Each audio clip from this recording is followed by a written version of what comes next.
Good evening. Would you please stand for me for the invocation and pledge of allegiance, please? Sarah Claysel is with us this evening. If you'd lead us in prayer, please. All right. Dear Heavenly Father, thank you so much for this day, and thank you, Father, for the gathering of people here tonight. Jesus, we pray over the leaders here, that you'll give them wisdom and discernment as they go through the meeting tonight. And I pray for the members sitting here, that everyone's words will be filled with your grace, and that your name may be honored. And Jesus, I pray that you'll help our leaders make the best decisions for the city of Vienna. So I just cover us all with your prayers right now, and it's in your name we pray. Amen. Amen. Mrs. Elam, would you lead us in the pledge, please? I Pledge allegiance to the flag of the United States of America and to the republic for which it stands, one nation, under God, indivisible, with liberty and justice for all.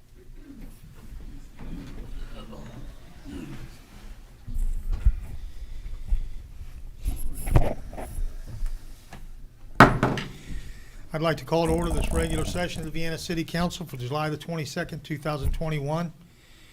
First item on our agenda this evening is our public forum. We have 10 people that have signed up to speak.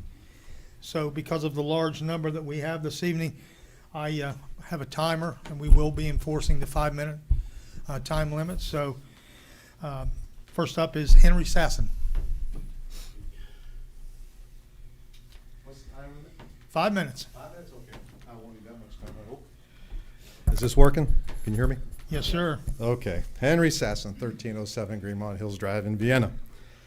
Why am I here today?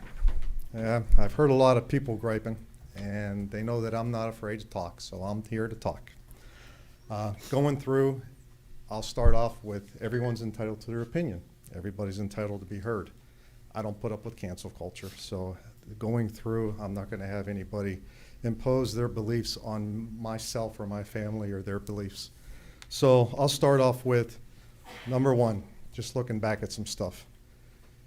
If there's an individual in Vienna and they are registered, they're a sex offender, they have to register. They're not allowed to live so close to a bus stop. They're not allowed to live so far away from a school. You have bars. Bars, you have restrictions on where they can be located and what can happen to a bar. Vienna's got zoning for stores along Grand Central, what you can have in one location, what you can have in another location. Last year we talked about the zoning around some of the developments in Parkersburg and what can and can't be put in, like apartments where it was residential. So that came up, I think, when Kim was talking about a young lady and her daughter that came here to talk last year, and they had their concerns. So when you start looking at all this stuff, there needs to be some laws and rules. I mean, that's how society functions. Just not, hey, we're going to go do something. One of the topic that I'm referring to is the drug rehab for the residential homes. If we're going to do something like that, it ought to be structured. It needs to be done in a facility, not in a development or a residential where people live. There are a lot of things that are out there, good, bad, and ugly. We need to start understanding what they are and have some rules. Rules need to be followed. Without rules, there's chaos. Going through, if there's homes or residences that are being influenced by outside individuals that don't live in the local area. I mean, they live out of state, and I think that's what's happened with some of them. I think the one that Kim had talked about last year may have been from out of state. When you look at stuff like that, I walked door to door when I was running for city council. There's a lot of homes that were run down. No upkeep. Landlords weren't maintaining them. A lot of those landlords weren't local. So if you have that type of stuff, there needs to be rules and structures. No different than with what they're proposing or people are talking about in Parkersburg or in Vienna. I say no. I understand everyone has their crosses to carry, and that's the burden that's upon those individuals. But going through, we as a society need to start thinking what's right from wrong. We can't do everything, nor should we do everything. And if you recall, last year or the year before, when we were talking about budgets and spending, you know, we spend like crazy. We need to control a budget. It's no different here. I understand there's individuals that are addicted to certain substances or other things. Our government officials are addicted to spending money, and the root of all evil is money. And with Couch, the county commissioners and stuff, they're looking at bringing in, you know, capital or bringing in business for taxing so they can spend. We need to control our costs, and we can do that, and we don't need certain things in our community. That's all I have to say. Thank you.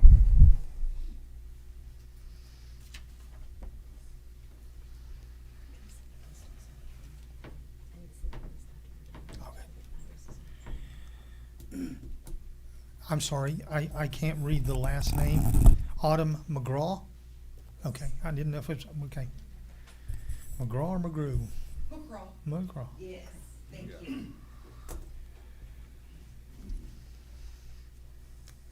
So my name is Autumn McCraw, and I'm here representing the West Virginia Alliance of Recovery Residences. I had a kind of speech put together that was similar to the one that I did in Parkersburg, because this ordinance is very similar to the one in Parkersburg. But I wanted to touch on a couple things that I didn't put in this little spiel. I wanted to touch on some concerns from the community because they are valid and they are heard, and I want you to know that those things can be addressed. My organization, WAVAR, was born in 2019 through Senate Bill 1012. This bill recognized the need for safe and ethically ran sober living homes, and it passed unanimously in both the House and the Senate. And you guys know, like I know, like that never happens. WAVAR is our state affiliate of the National Alliance of Recovery Residences. NAR has been studying and developing federally recognized best practice standards for over 13 years. WAVAR, we implement those standards. There are 100 best practice standards to ensure effective, safe, and ethically ran sober living homes. To obtain WAVAR certification, organizations must go through a rigorous 4 to 6 month process. This is a six-step process which includes policy review to ensure the House's policy align with all standards and ensure safety and efficacy. There's an interview portion that we learn about the policies and how they implement them. And then finally, an on-site inspection where we go to find out if they're actually doing the things that they say they're doing.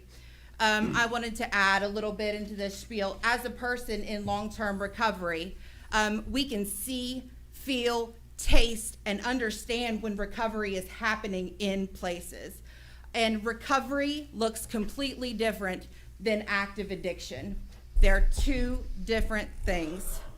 I know this ordinance also addresses treatment centers, but just like recovery and addiction are two totally different things, treatment and recovery housing are two totally different things. To be in recovery housing, you have to have a drug and alcohol-free environment. So that person in that home has to not be using. And usually facilities mandate a detox and a 28-day before they are allowed to come in to these recovery homes. So they have some time underneath their belt. I wanted to go ahead and let you know about some of the policies and how we ensure the efficacy of these sober living homes. Some of these policies include a good neighbor policy to ensure lawns and yards and neighborhoods are taken care of. A background check and sex offender policy, because we don't want sex offenders living next to your children either. And policies that aren't turning people out on the streets and they just leave AMA. We also have developed a grievance process that ensures recovery home owners are held accountable for any and all actions that could harm the community and its people. I agree 100% this state has a problem. This problem you have here is not unlike any other in the state. Overdoses have spiked because of COVID and lack of access to recovery housing and recovery resources. Whenever I wrote this speech, I put together some numbers, and it said Parkersburg area has about 280 clinical treatment beds, and that is an overwhelmingly amount of beds in that area. And there's only about 70 beds to step down into. When certified recovery housing is available, studies show that the rate increases from 11% to 68% in the first 6 months. The longer people stay in drug and alcohol-free structured housing, the longer successes of long-term recovery is going to happen. And this resolves one of the biggest problems. Recovery housing is the answer to this community's problems. Well, VAR, as the state's recovery housing certifying agency, can address any concerns that you guys have, along with providing surety that an underserved, stigmatized population is treated in accordance with all federal and state laws. I just wanted to elaborate on our grievance process. Am I good on time? Because I didn't have, okay, I'll be quiet now. Thank you guys for your time. I appreciate it. I have handouts, I have cards. If you guys have any questions, please let me know.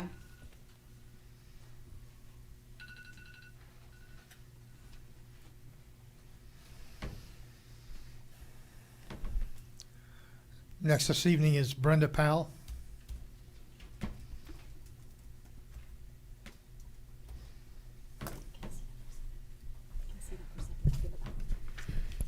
My name is Brenda Powell, and I live at 1409 31st Street here in Vienna. Thank you for letting me have the opportunity to come up and speak, and for all of those that have come this evening. Appreciate those people that are here.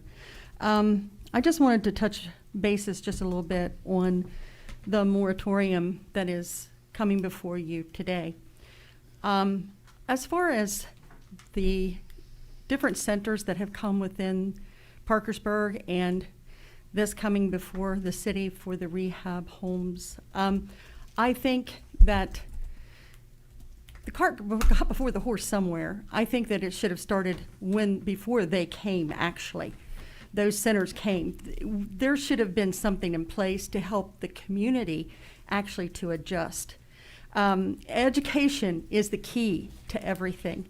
And I think it's important that people need to be educated on what it is all about. And I think it would help a whole lot.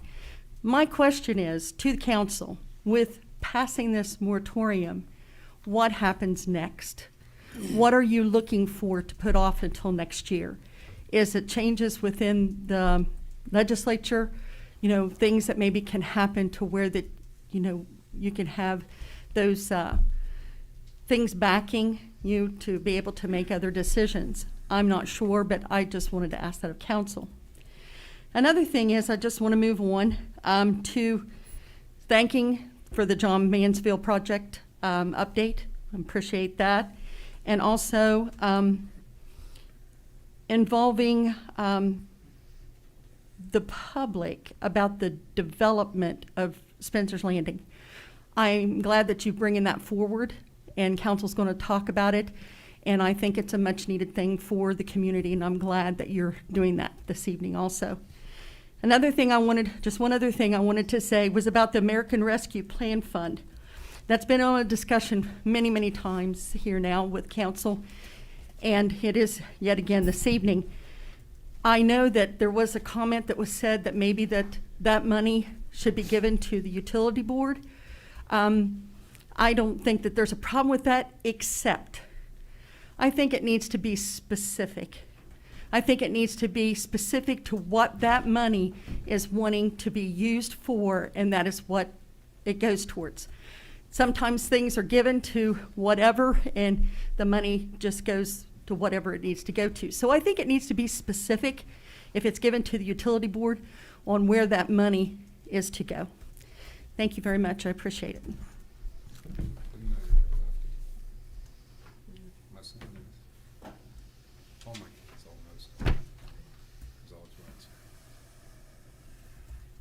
Next will be Kendra Metz.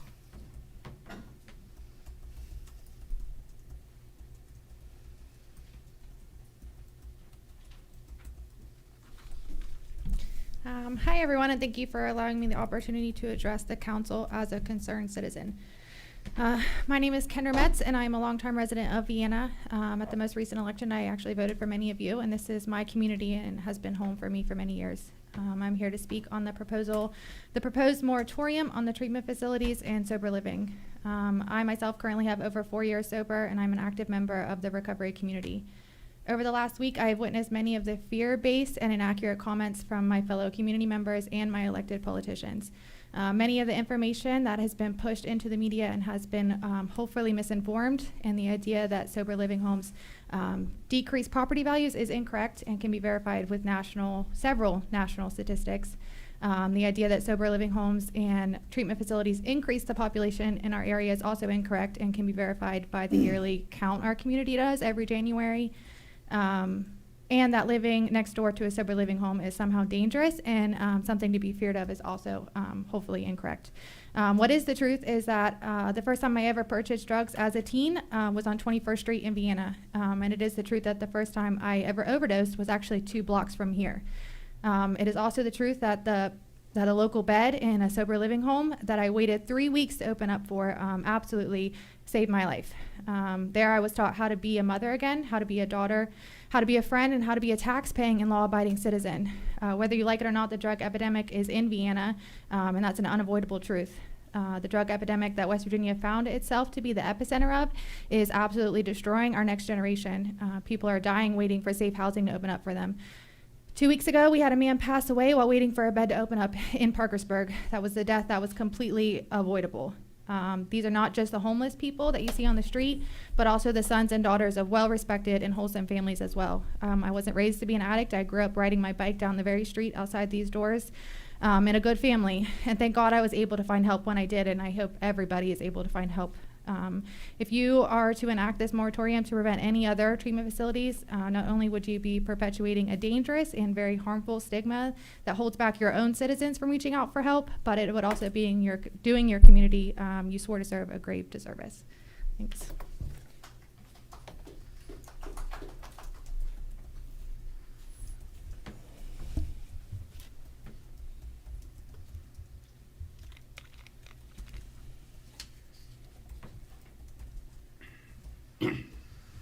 The next is Greg Whittingster? Yeah, Whittington, okay. my wife often tells me I chicken scratching disorder, so I apologize. My name is Greg Whittington, and I work for the ACLU of West Virginia. But I'm here to be on 2 parts of this, okay? We understand with the ACLU of West Virginia that if you enact this moratorium, this more than likely going to violate the ADA and the Fair Housing Act. And we also know this is a legislative battle.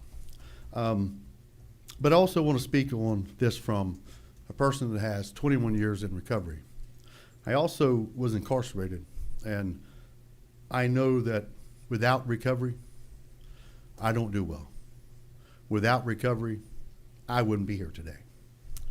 We acknowledge the fact that there is a problem, much of what you guys have said. My wife and I work with many homeless and many girls on the west side, and I can tell you that that epidemic, we don't want with our grandkids, and we don't want that around ourselves neither. But there is a process that the VAR and other agencies can address these issues. I would ask you to table this moratorium and put some concerned citizens together, and let's discuss a path forward in which we can address this issue in a way that we don't violate anybody's constitutional rights, and also we don't bury our heads in sand and say you don't have a problem, because this state we have a problem, and too many of our kids and our grandkids have got caught up in this stuff. I can tell you, and you may not want to hear this, but those of us who work in the recovery community, we know there's a lot of beds often in Parkersburg, and we try to get some of the kids and some of the people that are on the streets that are dying to some of these beds.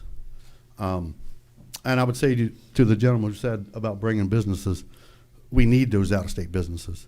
And if we close ourselves out to people from out of state, then we're going to send a message that we don't need. I would say we need to look at this thing in a more holistic approach. I'm not from here. I live in Elkview, West Virginia. But my wife and I travel all over the state, and we see this everywhere. We know there is a problem. We think there's a better solution, and we ask you to table it, and let's discuss it. Let's address it, and let's make Vienna a better place to live for everybody. Thank you.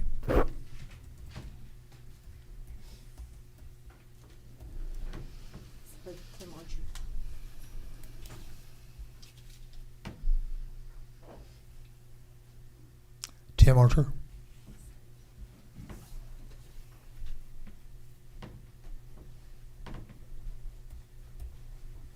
Thank you, Mayor. City Council. I'm going to give everybody a break. I'm not going to talk about the drug rehab facility, okay? My name is Tim Archer, and I reside with my wife and my daughter at 1001 49th Street in Vienna. And I'm here tonight at the request of more than one City Council person to speak to item number 4 on the agenda. That item is the discussion to have a public meeting for developing Spencer's Landing. And before you get to that item tonight, I note that under the agenda item titled Unfinished Business, that there is none. To me, having watched council over a number of years and most recently, it appears that that's an error. Because I can think of a number of unfinished items. Feral cats, a rampaging deer population, stormwater issues, sidewalk repair or lack of repair, sidewalk replacement, building of new sidewalks. Specifically, the city built a great addition to 28th Street from 3rd Avenue down to 1st Avenue, but no sidewalks. But all that being said, I'm going to address item number 4, the discussion to have a public meeting for developing Spencer's Landing. I'm on record with the mayor and many members of council as a self-proclaimed lobbyist for a small craft launch, canoes, kayaks, and small boats right here in Vienna. And I've repeated over and over again that Vienna has over 4 miles of river access, but no public access. People in Vienna drive to Williamstown, Marietta, Parkersburg, Belpre, Ravenswood, any number of places along the High River to launch a boat, but not in Vienna. Also, I've repeated that they've failed numerous times, this administration and previous administrations, to secure property for public access, even when the opportunity was laid right at your feet. The former Lock 18 property, where it touched the Ohio River, touched the West Virginia side on the Ohio River, was federal property for many, many years. Mysteriously, to me, maybe not to you, that property ended up in private hands. That would have been an excellent opportunity. No groundwater issues, no chemical issues, no Johns Manville issues, to have a place to launch boats. But that's gone. And then most recently, the former city maintenance facility on the river at the foot of 12th Street below Cheddar's. Now, we need to tell the citizens what's going on there, because I just checked the assessor's website as late as yesterday. It's listed as owned by the city of Vienna. Now, if that's wrong, you owe us an explanation. In October, you announced that work would begin on a grant. In January, you sent out a flyer to Vienna residents requesting ideas for Spencer's Landing. And then in February came the big announcement from the mayor that money from the Federal Lands Access Program to the tune of $350,000 with a 20% local match had been awarded to develop a canoe and kayak launch at Spencer's Landing. It's July 22nd, 2021. What's been done with the ideas that were submitted by Vienna residents? It was my understanding from a very knowledgeable person that over 140 submissions were made for ideas. Number 2, Where is anything being done to spend that money from the Federal Lands Access Program to develop a canoe kayak launch in Vienna? And number 3, what is the environmental status of Spencer's Landing? Can anything ever be built on that property without disturbing the chemicals that were left behind by Johns Manville? It's those questions and many more are the reasons that we must have a public meeting on developing Spencer's Landing. Citizens have good ideas, and they deserve to be heard. Spencer's Landing is the last hope for the public access to the Ohio River in Vienna. I hope you act on this. Thank you.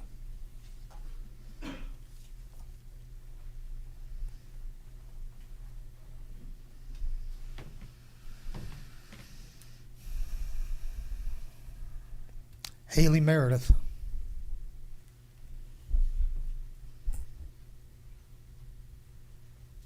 Hello. Breaks over. I'm Haley Meredith. I'm at 1209 Greenmont Hills Drive, and I live with my husband and 2 small children.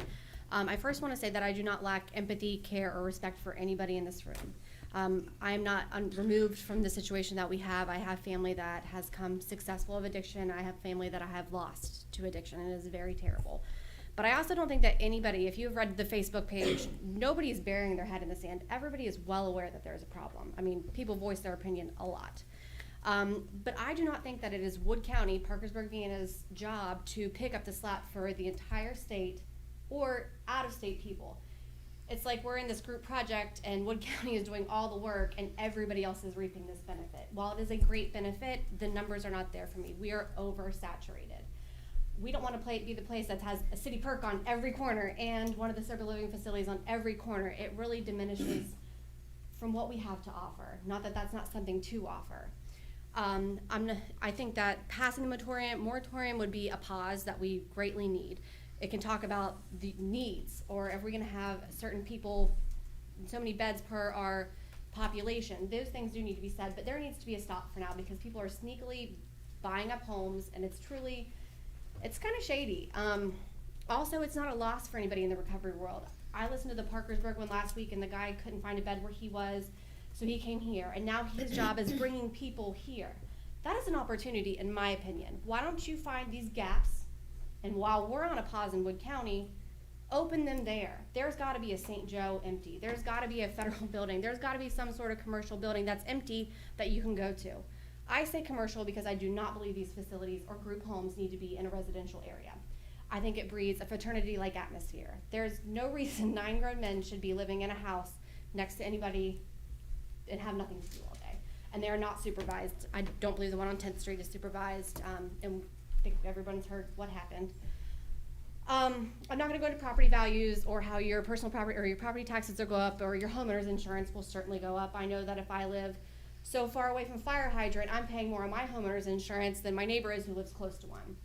How do you think the insurance agents are going to do it when you live in a neighborhood? It's a risk, and everyone's out to make a buck, clearly.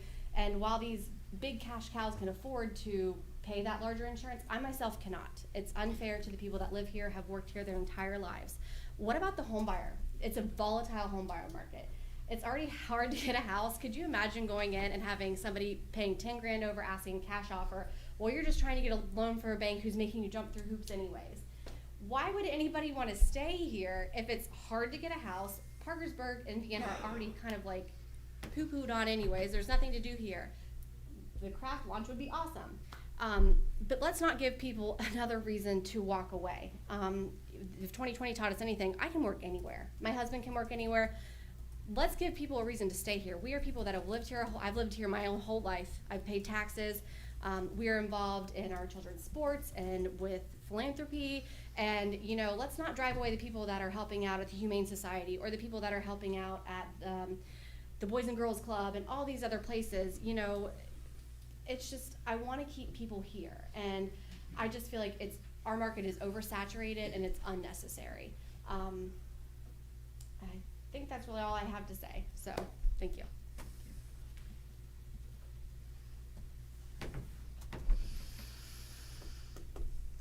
Chris Mancuso.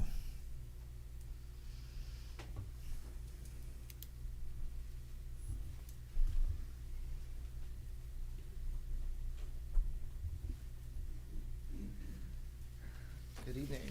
I want to thank you guys for the time that you are giving to all of us to listen to us this evening. I know it's a packed house tonight, which it's not usually, and so it's kind of exciting to see this many people here.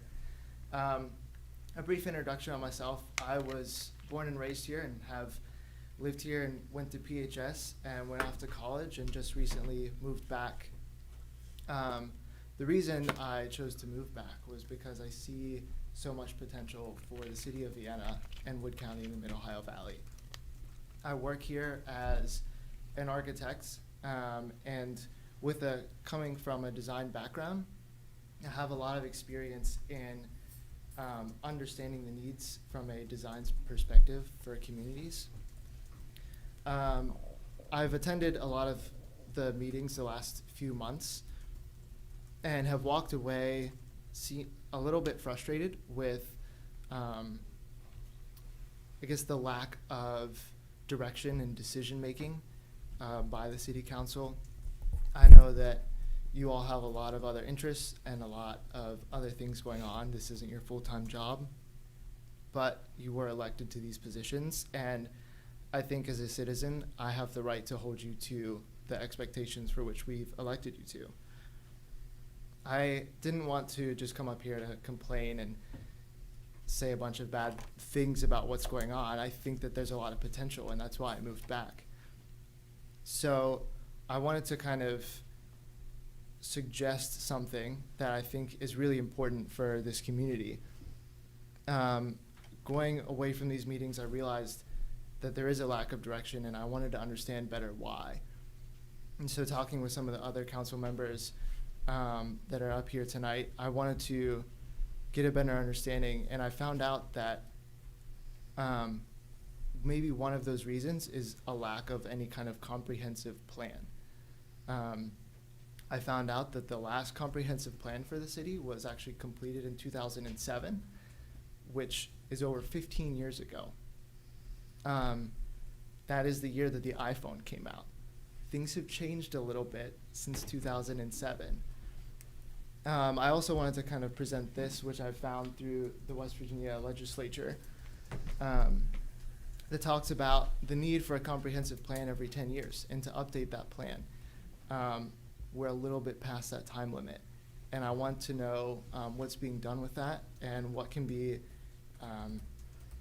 done to help push that forward. I think that having a comprehensive plan gives us direction as a city to know how to spend money, not only in our own budget, but money that we get from the American Rescue Plan and the CARES Act and other things.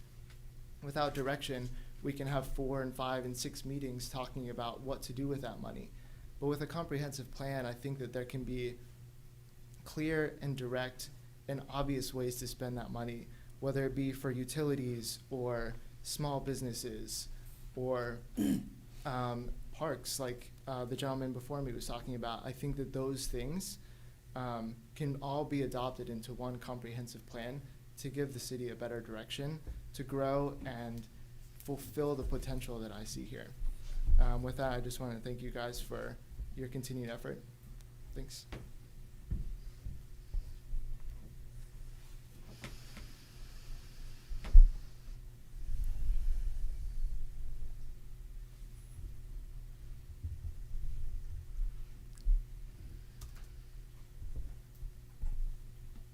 Joe Weaver.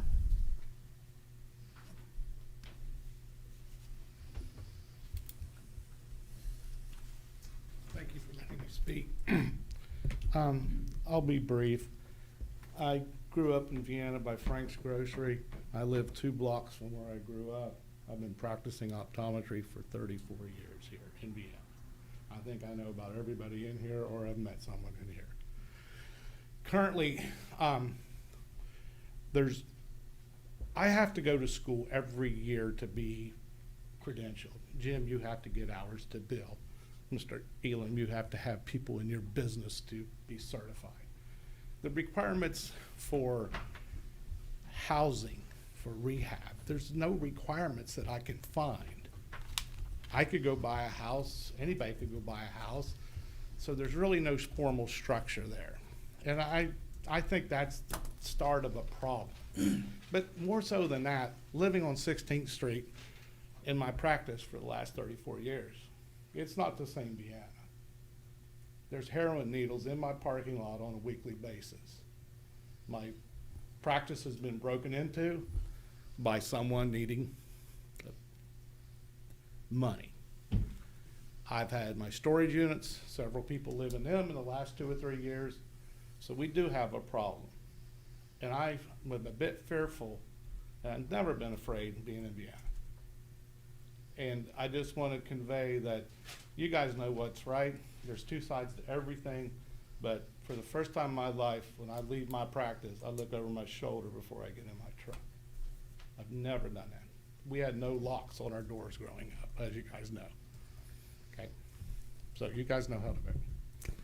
Thank you.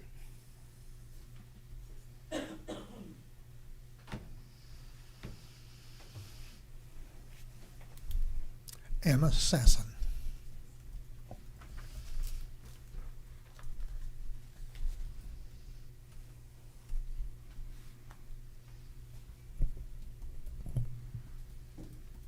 I live in 1307 Greenmont Hills Drive. Emma, could you pull that down just a little closer, please? Can you Thank hear you. me now? Well, we'll try. You go ahead. Okay. First off, I like to take a break from everything else. Let it sink in. But the first thing I want to talk about is I am a cross-country runner. I've been a runner for years. And like I went on a run today, but I don't know if this is a city or a state issue, but on 46th Street there's a button, but there's no crosswalk. And I tried crossing that, and it was the most scariest, terrified thing of my life because I wasn't sure if I was going to get ran over, if I had the right of way, what. Because there's a button, but you just don't know, and it looked almost dead to me, too. Like, you couldn't even tell if it was working or not. I had to push it a few times. And then the other thing I've noticed is I used to work at Frosty Shop in Vienna, and I know a lot of people from business to business tried to come from Dollar General, and people from Frosty Shop had to go get groceries from Dollar General if they ran out. There's been many times people have almost got hit, and I think that'd be a great place to put in a crosswalk because so many people pass that, and there's many businesses there. The second thing I want to talk about is the whole topic we've all talked about tonight, because I am a teenage girl. I am a dog sitter. I know the streets pretty well. I've grown up in them. I go late at night, let the dogs out. You know, I feel safe in my neighborhood. But I still have to, like, look behind my shoulders, you know, at times or two, deal with all of that. But if a drug, whatever, don't know how to word it, if it was in our neighborhood, then that would just be more something else I'd need to worry about. And more worries about that, and then the little kids in here, and I wouldn't want them to have to grow up dealing with that type of thing in their community, and they can't just live their life, because our neighborhood's full of kids growing up. People babies being born, all that, and it's a great group of kids, and I hate to see them all be inside all the time or not being able to do anything. And I think it's a great idea to do it, but just not for Vienna. Because it is Vienna. We already have enough issues. It's not something else we need to add to the list and create more issue. And we have a really bad already drug state. So it just makes no sense to do it in Vienna because we already have issues in Parkersburg and everything else. And Vienna people, I know how they are. I love them to death. I have friends that have had parents' drug issues. I understand that point of perspective, and I feel sorry for them. But that Vienna is just not the place to do it because it's a community, and there's many homes, and just it's a community, and like putting homes and that type of stuff, it just wouldn't be right for the community.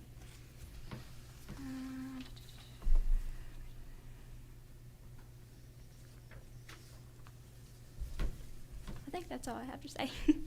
Thank you.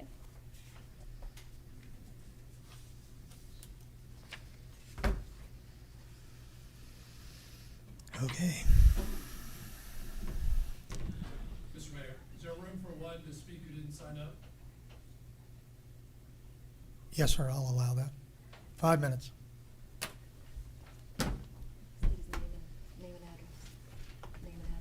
Yeah. Name and address, please. My name is Dr. Aaron Van. I live in North Hills. I have 20 years of service treating folks who are trying to come out of addiction.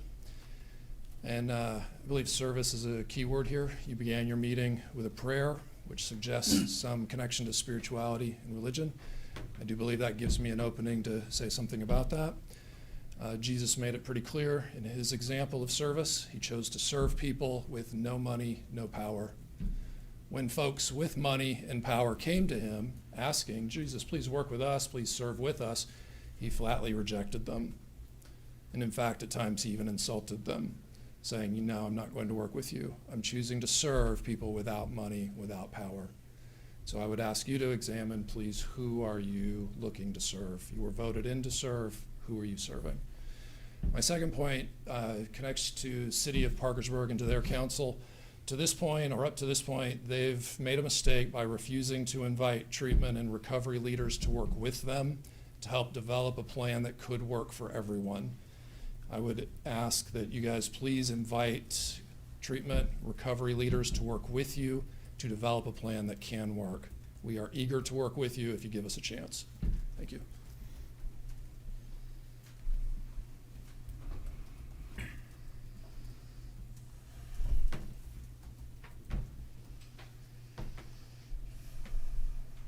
Okay. All right, we will discuss these items after we're done with our agenda. If there are responses to this. The minutes, let the record reflect that I've taken roll, that all members of council are present, with the exception of Councilman Azinger. Having a quorum, we will proceed. The minutes from the council meeting held on July the 8th, 2021 have been printed, posted, and circulated. Are there any corrections to the minutes? I have one. I need to change the date under the call to order. I did not revise it from the previous week, so it needs to read 7/8/21 instead of 6/24/21. So that's my motion. There I you. think that's just a scrivener's error. I don't think you need to do a motion to council. Okay, that's fine. I'm just Okay. admitting my mistake then. So please make the date correction and we will go. If there are no other objections, the minutes will stand approved as posted. All right. So we have no unfinished business this evening on our agenda, so we move to new business. The report of the treasurer will be given at the first regular meeting of the month. We have no unfinished business, so we move to new business. The first item on our agenda this evening is the reappointment of J. Ryan Full to the Library Board of Trustees. Mr. Full has served on that board for the previous 5 years. Mr. Full is a Spanish teacher at Parkersburg High School and is a very active and dedicated member of the library board. So I would entertain a motion for the reappointment of J. Ryan Full to the Vienna Public Library Board for a term to run from July the 1st, 2021 to June 30th, 2026. Second. It's been moved and seconded that we appoint J. Ryan Full to the Vienna Public Library Board. Is there any discussion? Hearing none, then I'll call for the question. All those in favor of the reappointment of J. Ryan Full, please signify by raising your right hand. All those opposed, motion carries unanimously.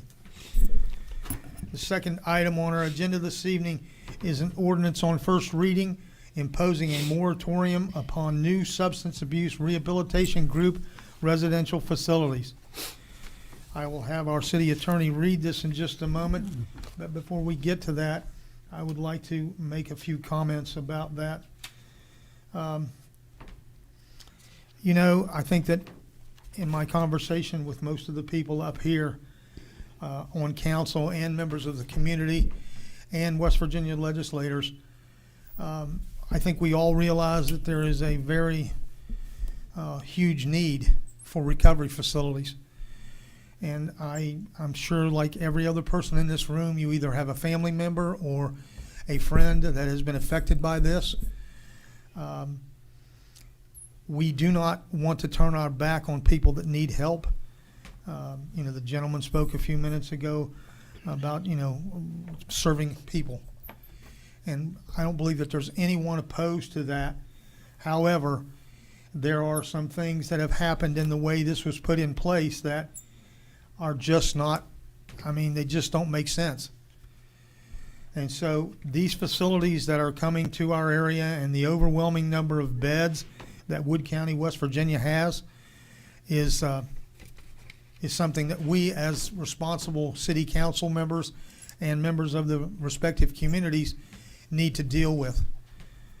I can tell you that the treatment facilities that I've had experience with are very committed and very dedicated to the long-term recovery. I know people personally that have been all over the country, from California to Florida, Ohio, searching for the right facility that would give them whatever it takes to get them off this addiction train. And so when we first were alerted to the fact that we have a recovery facility in Vienna now, it was really kind of surprising. And so in pulling the paperwork that was provided to us and reading down through the way this thing was presented, you know, there are some issues that I have with that I just don't think that you can do things under this premise and not have people question it. And this is part of the exact paperwork that was submitted to our utility board, and where it lists the use of premises. And it says specifically that the demised premises shall be used and occupied by the lessee exclusively as a private single-family residence, and neither the premises nor any part thereof shall be used at any time during the term of this lease by the lessee for the purposes of any business, profession, or trade of any kind, or for any purpose other than a private single-family residence. You know, I'm not sure, and I know that Mr. Whittington has talked about several things. There are rules that apply. The ADA is a very powerful document. The federal housing document is a very powerful document. But when people come in and they put these facilities in under these premises, it is not a good situation when you have 6 total strangers that are living in a 3-bedroom home in one of our residential areas. And when they have beds in hallways, I don't believe that would qualify under my definition of a single-family residence. Now, legally, I may be wrong, because the family dynamic has changed. You know, it's not mom and dad and 2 kids anymore. There are other options. But the fact of the matter is, when you bring these kind of situations into our residential neighborhoods, I do believe that there should be some sort of rules, some sort of certification, something to allow the neighbors, to allow the rest of the community to know that whatever activities that are going to take place at this house, this facility if you choose, that there will be some supervision. And this particular document clearly states that there is no supervision, that it's self-supervised, and that there is no treatment programmed in, planned, however you want to talk about it, other than the fact that they have group meetings where the residents that are there get together and talk about the issues that they are facing. Now, I think peer meetings and what have you are great, because then everybody understands that they're not the only one in this particular situation. But I also believe that if you're going to rehabilitate people that need help, then you need to have someone there that can give them a pathway to say, this is what worked for me, or here is where you can get help. And I know a lot of these are faith-based, which I think is a real plus, because it gives you hope. Unfortunately, when this particular facility opened, 6 days after it opened, we had our first overdose. And so when our police officers went down to investigate, the person was unconscious, and our officers asked, "Where's the needle?" The answer that they were given was the needle was gotten rid of. Now, I'm not real sure that that's the kind of situation that we would want to have happen, because that means it could have gotten thrown out the window into the yard, or they flushed it down the commode, which would end up in our sewer system, and those are just not the answers that I'm comfortable with. But 6 days after it opened, that was the situation that we encountered. So when you look at this, the moratorium as it's being presented is simply asking for time to let the West Virginia State Legislature sort out what pathway they want to give us in order for us to go forward. I have had conversations with the Department of Health and Human Resources, and I was made aware of the West Virginia Alliance of Recovery Residences. And so they are, my reason for calling the DHHR was I wanted to know if the house in Vienna was certified, and it is not. So I wanted to find out more information about what does it take to be certified. And so the WVARR is going to be the certifying agency, as I understand it, in West Virginia. And so Mayor Joyce is with us this evening. I've had conversations with Mayor Joyce, and I think it would be in both of our benefits to meet with this WVARR and see if we can find some common ground where we can all work to do this. From a practical standpoint, they're not going to go away. This is such a huge problem that we're going to deal with this issue. But I don't think it's unfair to ask for a moratorium, for us to sit back, talk to these different agencies, let the West Virginia Legislature start to do the work to find out a pathway to both to protect our neighborhoods and protect our residences and provide all the services that we all want to help the people in these recovery homes.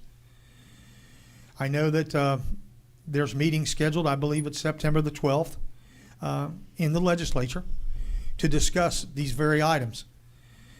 And so I have to say that I trust our delegates. You know, Roger Conley's with us this evening, John Kelly, Vernon Chris. This is an issue that they're very well aware of, and they are not going to be able to rest until we find some solutions. So, you know, we just have issues that we need some help with in determining how to protect our neighborhoods, to reach out to the people that really need help, and to find a way to keep our community. You know, the young lady spoke up there and said, you know, this was the neighborhood that she had grown up in and liked to ride her bike. Well, it doesn't make any difference what neighborhood you live in Vienna. That's the thing that we all want. It doesn't make any difference where you are. That is what we all want. We want to be safe in our neighborhoods. Okay? So, that is my take on this. I'll ask Mr. Skogstad to read the moratorium as it is presented, and then we will open it up for discussion for council to make their comments, and we'll go from there. All right? Mr. Skogstad, if you would read that, please. Do I need to give you my copy? No, I've got one here. Thank you. All right, sir. An ordinance imposing a moratorium upon new substance abuse rehabilitation group residential facilities. Be it ordained by the Council of the City of Vienna that in support of the adoption of this ordinance, the following findings are made. 1, the provisions of West Virginia Code 2717-1 define group residential facilities and group residential homes as residential facilities for persons with a behavioral disability, not to exceed 12 residents, which includes persons undergoing substance abuse treatment and rehabilitation. 2, the provisions of West Virginia Code 2717-2 explicitly mandate that group residential facilities and group residential homes shall be a permitted use for purposes of zoning in residential and all other zoning districts of municipality. However, the statute is silent as to the extent of the location of such facilities or homes may be geographically restricted or limited as permitted uses, nor does the statute preclude regulation of similar facilities exceeding 12 residents. 3, there has been a proliferation of substance use facilities within Wood County, West Virginia, and the city of Vienna. Specifically, recent statistics reflect that approximately 26% of the beds in such facilities in the entire state of West Virginia are located within Wood County. 4, the city of Vienna has less than 1% of the population of the state of West Virginia. Accordingly, the existence of facilities for substance abuse rehabilitation presently located within and around the city are far out of proportion to that which would be otherwise needed for residents of the city and surrounding areas, and a substantial portion of residents in such facilities are from outside the geographical area of the city of Vienna and Wood County. 5, there is a significant percentage of residents of substance abuse facilities who either are involuntarily evicted from programs or voluntarily terminate participation in such programs. As a result, a substantial number of individuals who did not previously reside in the geographical area of the city remain in this area without family or other support structure, many of whom become homeless. 6, the recent increase in the homeless population of the city of Vienna and Wood County, significantly impacted by the proliferation of substance abuse facilities, has been detrimental to the health, safety, and welfare of the citizens of the city for many reasons, including the following. The city of Vienna has experienced a substantial increase in the homeless population, which has contributed to a rise in crime such as shoplifting, 46% increased over the past year, and overdose calls, which have seen a 22% increase. Drug-related calls have increased 16%. The city believes that there is a correlation between the proliferation of substance abuse facilities and the increase in the homeless population. B, numerous persons voluntarily leave such facilities or are involuntarily expelled, many of whom then remain in the Vienna area without a place to live.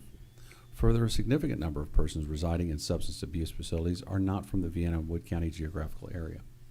7, extended time is needed for the Council of the City of Vienna to consider possible changes to zoning and or other ordinances to regulate or limit substance abuse facilities, and it is possible that the West Virginia Legislature may address the issue during its 2022 session. Number 8, while it is recognized that substance abuse facilities perform an important and necessary function, based on the findings as herein set forth, there is a compelling basis in the interest of the public health, safety, and welfare of the city to temporarily preclude the establishment of any additional such facilities for a limited period of time. It is therefore ordained by the Council of the City of Vienna that a moratorium upon the establishment of any group residential facilities or group residential homes is hereby imposed until June 30th, 2022. The provisions hereof shall have no effect upon any such facilities in existence as of the date of the adoption of this ordinance. It will take 2 readings of council to approve this moratorium. Tonight is the first reading. If it passes this evening and would fail on the second reading, then it would not go into effect. If it passes tonight and it passes on second reading, then it would go into effect for the dates that Mr. Skogstad just said. All right? So I'll entertain a motion for the ordinance, for the approval of an ordinance imposing a moratorium upon new substance abuse rehabilitation group residential facilities on first reading. So moved. Second. It's been moved and seconded that we approve a motion, an ordinance imposing a moratorium upon new substance abuse rehabilitation group residential facilities. Further discussion, please. I'll start real quick. I think with this, if this moratorium does pass, I know I've talked to Delegate Conley and many of the other council people here. Everyone is on board with recovery. Nobody wants to turn their eyes on. And I know Kendra told a personal story, which wherever you're at, it was a touchy story. So I've gone through that with my family member, and my wife and I were foster parents for a while for a baby born on heroin. So I'm all about the recovery process, but a couple of points that some of the speakers made, like Ms. Meredith, I appreciate what you said, and I've kind of, Randy did a great job in explaining I want to keep reiterating what you said, but I was just caught off guard with the whole sober living homes. I think I found out probably the same day that Randy Rapp found out, and if whoever's over this, I don't know. There just needed to be more education. I mean, all of a sudden here's all these houses, like Brenda Powell mentioned. If someone would have come and say, hey, we're going to have some sober living houses here in Vienna, and present it to the council or let people know, instead of just trying to, with the application that Randy has, it wasn't presented as a recovery house. And that's what I don't like about the whole situation. I think there's a great need for them. And like I say, I'm personally touched by your story. But like with this Smith Meredith said, we didn't know anything about these things. If there had been more education Obviously, financially, somebody's making money off these people. You know, I mean, what's the financial thing? Nobody does things for free in this world. You know, there's federal dollars involved. Who the businessmen are that are buying these houses. I mean, obviously they're businessmen and they don't do business to lose money. I mean, are they making money off these houses? I don't know what's the whole purpose, but I know the purpose and mission sounds great, and I'm all for it. You know, I've worked at Abraxas, the Juvenile Detention Recovery Center out in Mountwood. I mean, we had the same thing. We had a group home there. We did some services, but my thing is, I don't know anything about this. Is the first I've heard about this, and I'll educate myself more that I have some literature.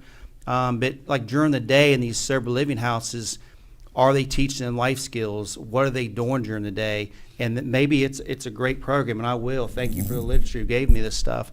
But I think right now, there's so many unknowns that are with this sober living. It's scared people, you know, because you know, everyone has that label. They're a drug addict, this and that, but they're not a drug addict. They're a person with a problem that they need help with, and I'm for that. And we will come up with something. There's all other options we can look at, but I think what we're doing this for is so we can have time to put things in place and meet with the leaders. I know Dr. Van, you know, his input will be great, you know, and educate us on this stuff because we're the decision makers, and I just go by what. You know, and everything I do up here, I have no personal agenda. It's what I hear from the people who elected me. And I've had a lot of feedback on this, and there's more concerns than there is pros for it. So that's why I'll vote just for this moratorium, because it gives us a year to get things in place and do it right, you know, and be, you know, a lot of people always talk about our Vienna City Council not being transparent, which we're trying to be. And that's what I like for this sober living concept, to be more transparent of what it is, what the day's structured like, what's the plan. I knew nothing about them as far as there's 8 guys living in a home, you know, on 10th Street, and I knew nothing about what the plan is, what goes on during the day, what happens a year from now, you know, just stuff like that. So educate us as leaders of the city, educate the community. And Miss Sasson, I appreciate young girls like you getting in putting your voice up. That's good to see young people involved, and so I commend you for stepping out and talking as old people. So thank you. Mr. Bibby. Councilman Elam hit on a couple things that are exactly in my notes that I have here in front of me. And one of them is the lack of transparency that I believe is occurring in this situation. And it makes me wonder, you know, with the lack of transparency, you know, he even mentioned and stated the word unknown. I mean, what is unknown? I mean, is there a lack of transparency because of the unknown? And that is a big concern to me.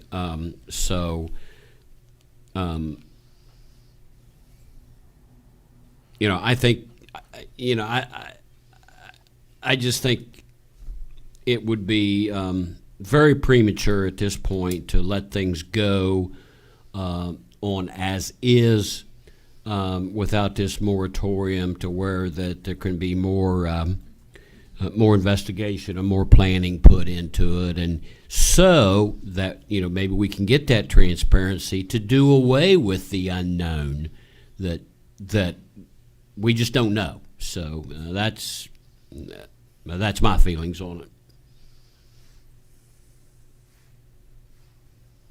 I have a couple comments. Mr. Leach. So my son's here. My mic on? Can you hear me? Yeah. Tonight, and he called me before the meeting, and he voiced concerns about this. I'll start with just a personal experience we've had recently. Several years ago, I bought a house up on Camelback, and it was in pretty bad shape, and we spent a few years restoring it, and it's a 5-bedroom house. And with the recent uptick in people looking at housing, it's been a rental property for us. I decided to list it and see if we might have an opportunity. I got inundated with these mysterious inquiries about the property, and my wife had fielded a couple calls, and she said, well, they want to know how old's the roof, and this and that and the other. And I said, well, direct them to me. And so I get this call, And he says, I'm from some. And I said, okay. And he said, and he starts grilling me with these questions. And I said, wait a minute. I said, who are you? You know, I said, you know, you're sitting there asking me all this information, and I'm certainly willing to provide it as soon as I knew who I talked to. And he said, we're specially select some. I said, well, do you have a website? I said, I need to know who you are before, you know, I talk to you. No. And you know, and then I got a piece of mail today. And same kind of thing. All right, so the surreptitious insertion like we had that Mike and Roger have talked about, I have a problem with that. Now, there's always two sides to a story, right? And there's always needs, and everybody has rights, right? We have an established community, and the young man talked about Vienna's plan, and I'm pretty proud, and I think by any measure in West Virginia, that notwithstanding we may not have formalized a document in the last 15 years, this city has moved forward and progressed and been measured and weighed and found to be true. And so we have a duty as council people to protect our citizens, and we also have a duty as human beings to protect and look out and serve each other. But the approach that's been happening in our community is not acceptable. All right, and this moratorium, while we might get preempted on a state level or a federal level, as long as we have a good faith basis to take our stand and say that we believe that this issue has not been fully vetted and determined, then we have a right to stand for our community and our citizens. And like everybody says, and all of us have suffered, you know, my family, I mean, I could sit here and tell you 10 stories, I could tell you 20 stories about kids I coached and everything that I've seen, but that doesn't make what's going on here right, all right? We need a pause, we need to take a break, and we have the right to protect everybody, not just those who need services, but also those who have invested their lives in the careers. Haley, you know, my son Morgan, our kids in our community who we want to also build a life. You know, just an MOV, what's happening the other day, says, what is it that we can do to attract and keep our children and the people we've invested in, we've paid taxes and we've worked to support and create an environment. And then for people to come in and say, you know what, I got federal law behind me, I got very powerful documents, as the mayor says, that are going to enable me to do this, and there's nothing you can do about it. Well, pick a fight. You know, it may be, but like I said, the services. And the disproportionate representation of these facilities in Wood County, all right, is also an issue that needs discussed, right? What burden do we have to carry relative to our population? They're fair questions. And for people to come along and try to insert this on us with no notice, no warning, and under false pretenses, as you just heard, is not right and should not be tolerated. And therefore, while I think that at some point there might be a solution and also there might be a decision made for us that we have no right to challenge, right now we have a good faith basis to say, wait a minute, we're going to take a look. We've got many people with rights here at stake, and so we're going to just take a minute and see what's up. So that's what I have to say. Kim? Okay, so this is getting into the meat of this. Can you explain, Russ, the difference between a group residential facility and a group residential home? Because they're distinctly different. Well,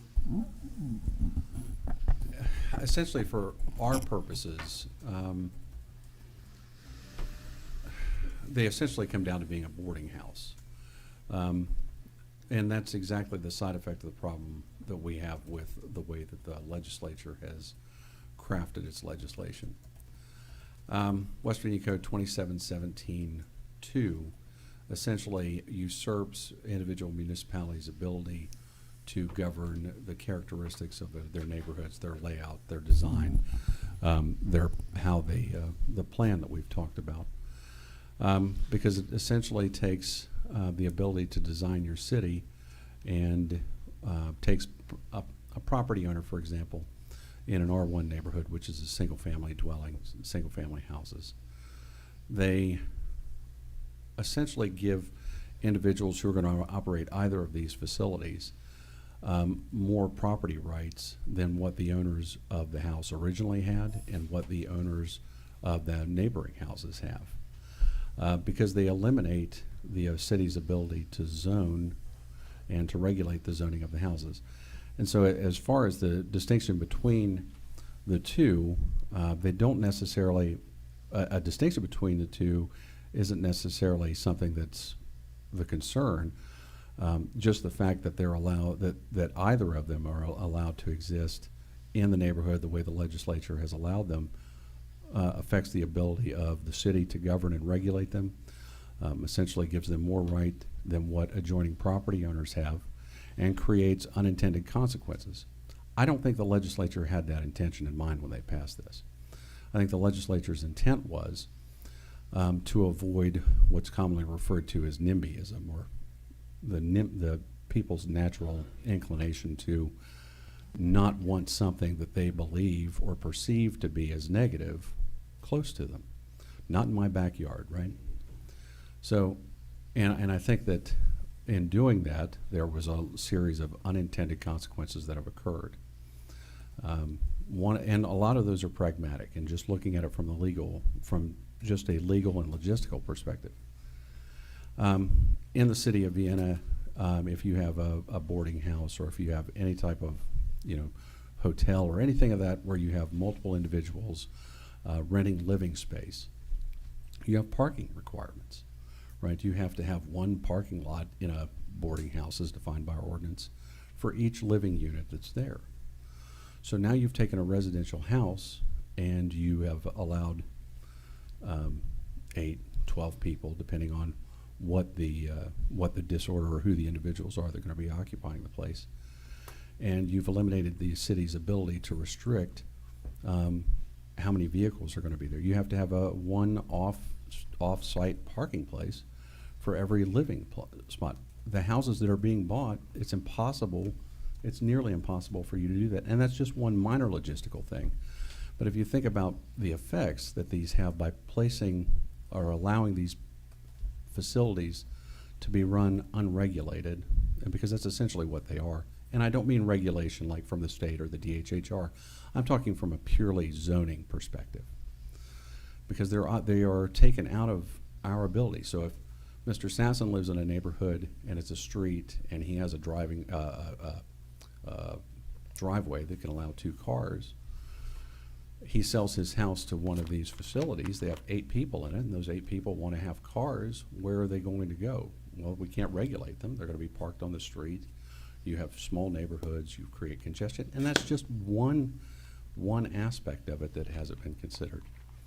So, I mean, I know that doesn't directly answer your question. I don't know that I don't want to say it's not relevant, but I think that either way, it causes problems for the city.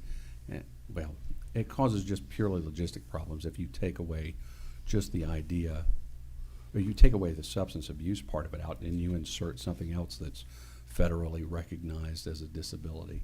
You have the same issue. You have the state has inadvertently obviated a city's ability to govern its layout and so forth. So the reason I asked that question, because this whole thing, like with everyone, was a new thing. I got calls, and I know everyone else did too, of the Oxford House, which is a sober living residence on 10th Street in Vienna. And so I, started looking into it, started researching it, and so on and so forth. But there is that distinct difference, okay? And I think it's disingenuous to call it a boarding house, because that has a different rule under it, okay? One of the things about a boarding house is that it has to be owner occupied, right?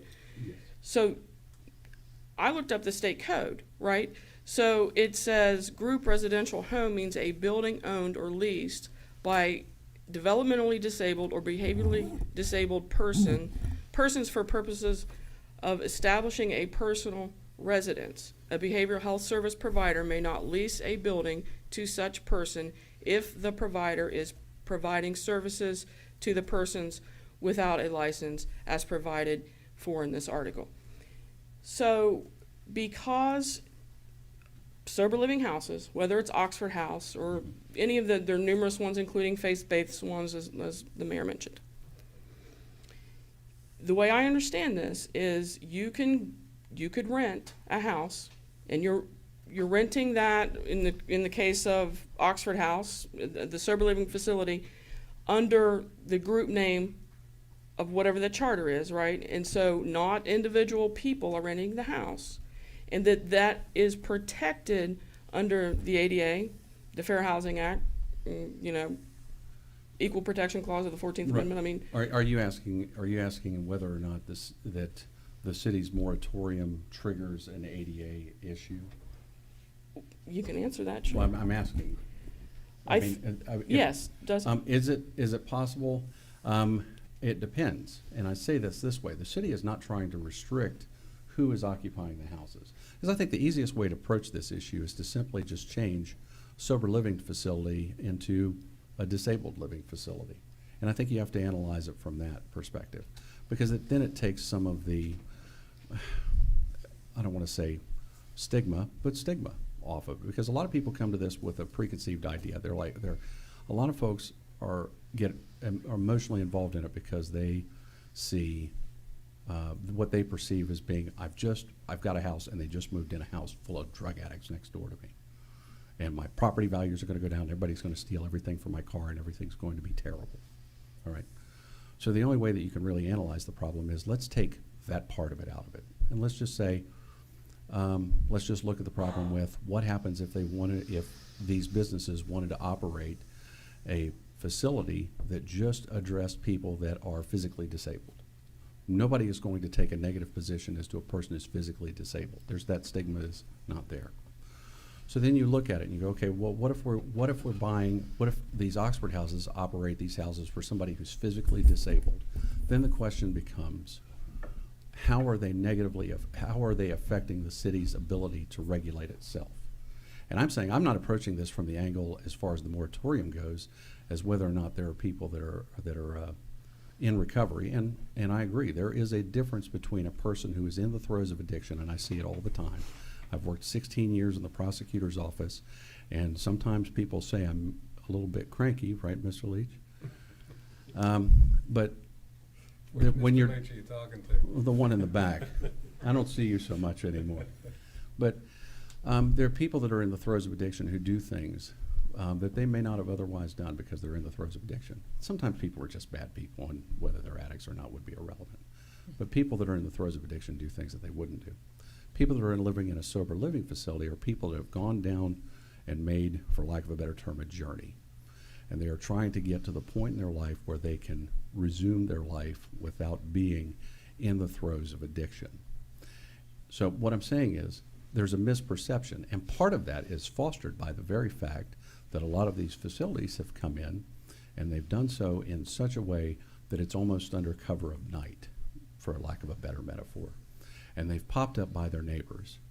And what has happened is the West Virginia legislature has passed a statute that eliminates the city's ability to regulate these places. Nobody up here, everybody in this room either knows somebody personally or has been affected by somebody who has a substance abuse problem. We live in West Virginia, right? And that's just the way it is. And it's terrible, but it's the way it is. So I say when you're analyzing the problem, don't think of it as a problem with a substance abuse disorder. Insert that person with a person in a wheelchair and then ask yourself, are you asking to address this issue because you want to keep people that have a disability in check? Now, the problem I have with the way that they're doing this is purely logistical. The legislature has essentially eliminated the city's ability to basically regulate how people are going to use the property. They've given people more rights that are operating facilities than what the property was originally intended or contemplated for, and what the infrastructure in a city plan is designed for. So if you move 8 people into a single family neighborhood, you create a host of logistical problems, parking being one of them, that people don't know how to address, and we can't regulate. We can't regulate it. Our hands have been tied. So until that issue is dealt with, then the other part of it is not necessarily relevant. Okay, so, because I think we're kind of conflating two different things. Okay. When you talk about the state legislature, and I think probably what you're referring to is in 2017, I think it was House Bill 2717-2, the statute, yes.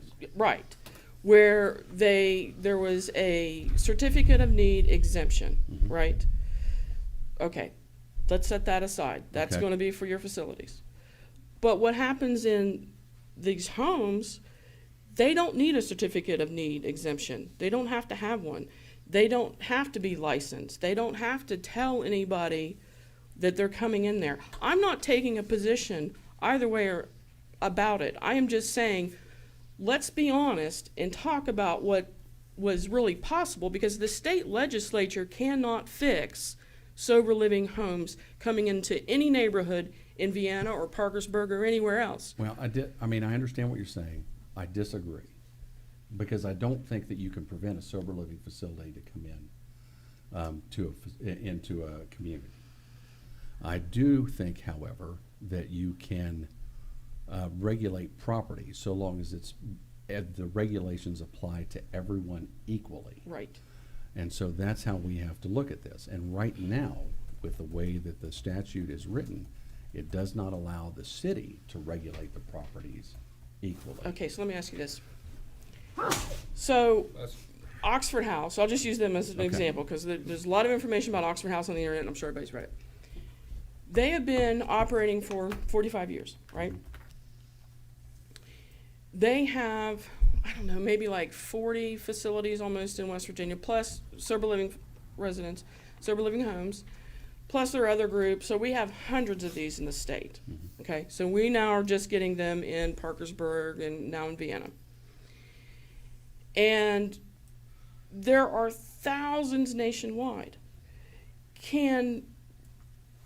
I can't find examples where, because they're protected by the Fair Housing Act, the ADA, so on and so forth, where a municipality can put a condition on them where they can't operate, how we can regulate it.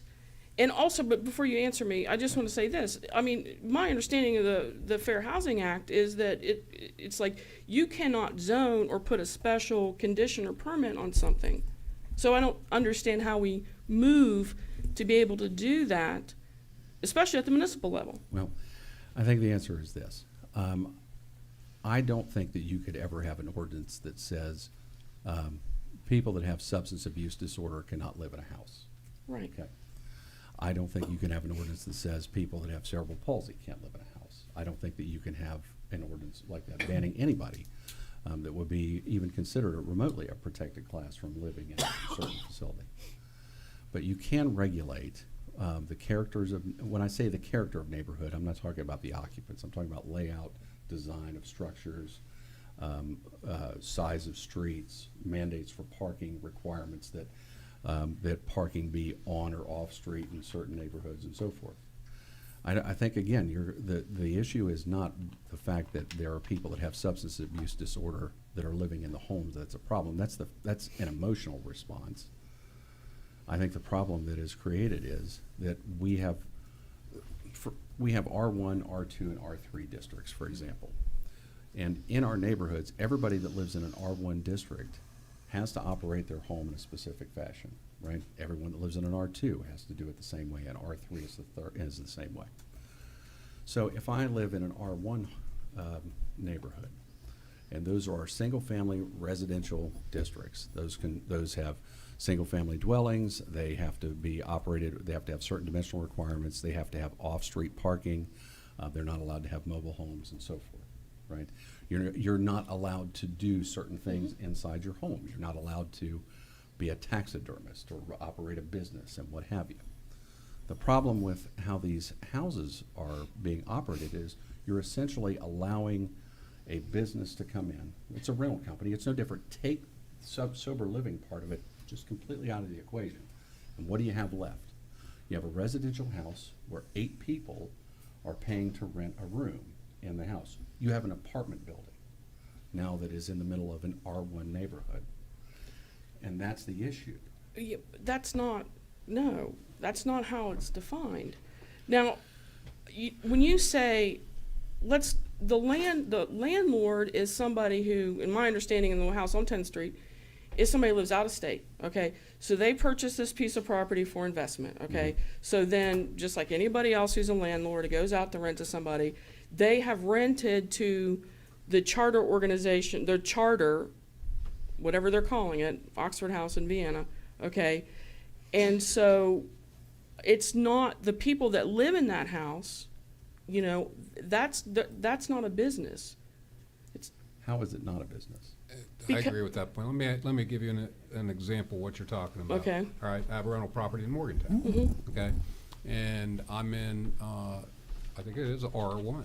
All right, and it's zoned in Morgantown that you are not allowed in that residential district to have more than 3 unrelated people live on that property. Mhm. Okay, and so I think that goes to the point of what Russ is talking about.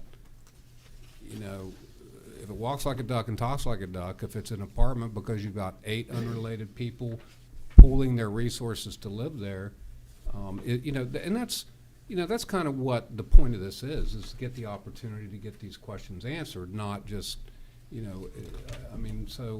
get your points, but that's what I'm saying, that, are you arguing that, or making the point that based on your interpretation of what you're reading, that these can't be prohibited? I don't really Well, understand the where you're coming sober from. living homes, I've asked, can you cite an example where that has stood any test? Because for 45 years that this has been going on. In other words, what I'm saying to you, Russ, is here in Vienna, we are not going to find the magic pill, the magic solution. If you think that there's a problem, we're not going to find that magic solution to solve this when nobody else has, not in West Virginia and nationwide. I don't think we're asking to solve the problem, because the solution, and I think that there are two groups at odds with each other. There are the groups that believe that they're getting a potential time bomb in their neighborhood with a sober living house, and then there are the people that are served by the sober living house, right? And I don't think that you can ultimately, my legal opinion, I don't think that ultimately you could prevent a sober living facility. Right. Right. I don't think that you can regulate who lives in a house based upon what is generally considered a protected class. Well, that's everybody. But I think you can draft regulations that apply to every landlord-tenant relationship, and that's what this is. You can call it whatever you want, but if the basic definition of a landlord-tenant relationship is that one person pays another person for the right to occupy a living space, and that's what these are. Now, I think that we could figure out a way, if the legislature were to allow us, to regulate these places, and it would have to apply, in my opinion, to all rental property. Right? Mm-hmm. I don't think that you can just pick on a house either, just because of the occupants of the house, and that's not the right thing to do. That is absolutely not the right thing to do. But I think that we're in a spot right now where the legislature has trumped, for lack of a better term, the city's ability to regulate how the layouts of its neighborhoods are going to be. Oh my gosh, I don't think there's anybody in the world that wants to see somebody continue to be a drug addict, even if you're the most selfish person in the world. If a person's a drug addict, they're going to go out and most of the time they're committing some type of a crime because they've got to feed whatever problem they have. Not every drug addict's a criminal, but the ones that I see, and my perspective is a little biased, but people that have the substance abuse disorder that I deal with get there because they're in such a bad condition that they don't have any other way to live. Nobody wants to see a person live that way. We cannot regulate, but we can't regulate who lives in the houses, but I think we can figure out a way to regulate every neighborhood so that everybody can live in peace. So, make sure I understand this process, how it plays out. So say this passes tonight. Right. 2 weeks from now, we come back, we read it again, and it passes. Okay. So now it's an ordinance. How's it enforced? Certificates of occupancy, inspections, or citations that you deal with on and off street parking. You go through the ordinance book and you look at the things that you would apply to any other rental unit. Okay. And enforce it that way. So what does enforcement look like? At this point, the city, every municipality in the state is going to be essentially limited to either injunction or citation. Okay, because I think if this ordinance passes, it has no bearing whatsoever, because it's not going to stop anybody who wants to come in and rent a sober living home. And to my knowledge, we do not have group facilities in Vienna. We're just dealing with the sober living home at this point. Now, I will agree with everybody else that Parkersburg, this whole area, we need to take a kind of a pause on bringing in more of those facilities, the 280 plus beds that we have, okay? And that is something for, you know, Mr. Conley, Mr. Deem, I mean, you know, to look at. But I just don't know how you cannot stop anybody from coming in with this moratorium. So I have a problem with ordinances that you can't enforce. I'm not making a judgment on whether or not I agree with it or not. And I'm certainly sympathetic to people that have substance use disorder, and I'm very sympathetic to people in neighborhoods. I for example, you know, a woman who lives down near the house on 10th Street is a personal friend of mine, and she's a young woman, and she has a daughter. She's a single parent. And you know, when I first learned about the thing on 10th Street, I had a few sleepless nights worrying about it. But I have spent a great deal of time educating myself about what's possible and what's not possible.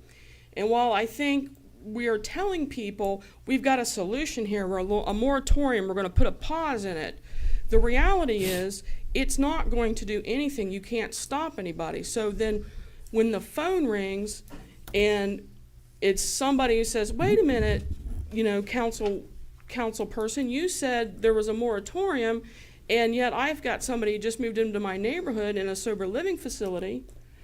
You know, call the chief, get them evicted. I think we're setting ourselves up for a real big misunderstanding with the public, and I don't think it's being honest. If we can't enforce it, we have nothing to tell the public when they call us, when it actually happens. And I have full faith in Mr. Conley and others that will use some common sense judgment to fix some of these things that we have going on. But I think there's a limit to it in the sense of the sober living homes, because you can't even give me some examples of some case law where a municipality has been successful. The municipalities that are dealing with sober living, and to be blunt, the majority of the cases that go, the sober living facilities prevail. However, there are also time periods during there where the sober living facility, the municipalities implement regulations that apply to rental properties equally, that have had some success.